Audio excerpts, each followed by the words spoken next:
There's a particular dynamic that exists in many South Asian families, and it often revolves around one central question. Log kya kahenge? What will people say? Reputation in South Asian family becomes survival. Harmony is kind of like a moral obligation. On the outside, the family appears very united, loving, supportive. It's a model of closeness and strength. But when you look at the system more closely, you often see something a lot more complicated. When maintaining kind of that family image becomes the highest priority, individual emotional needs frequently become secondary. The family survives as a unit, but certain members absorb that cost of that survival. Very often, it is women, mothers who have endured years of unprocessed trauma, that silent resentment and emotional neglect, all framed as patience or sacrifice.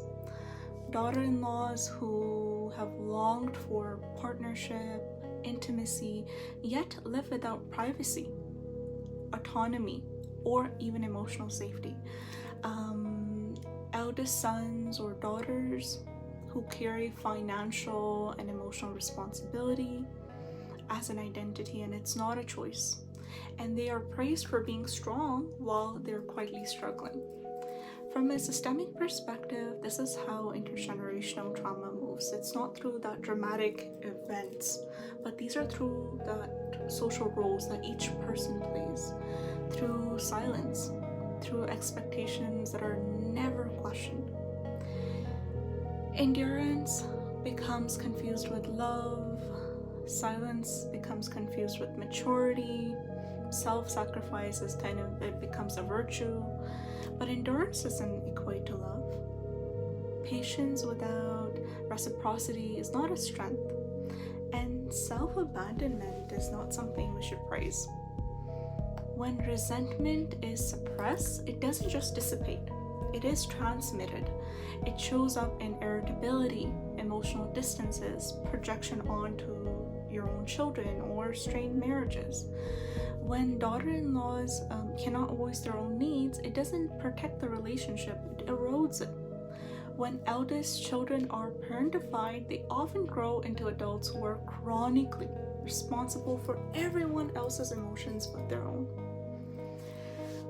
The beauty of South Asian family is real. The collectivism, the loyalty, the sense of belonging, they're meaningful and deeply protective. But collectivism without boundaries can become emotionally suffocating for a lot of these family members. Closeness without emotional safety kind of becomes controlling. True family honor is not perfectionism, is not perfection. It is accountability. It is willing to say this cycle has to stop with me. It is choosing reflection over reputation.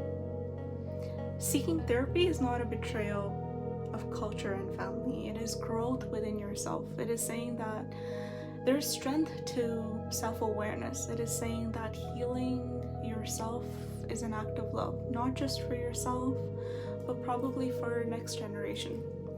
And I genuinely want to know, how has this dynamic shown up in your life, in your own personal life? Thank you for listening.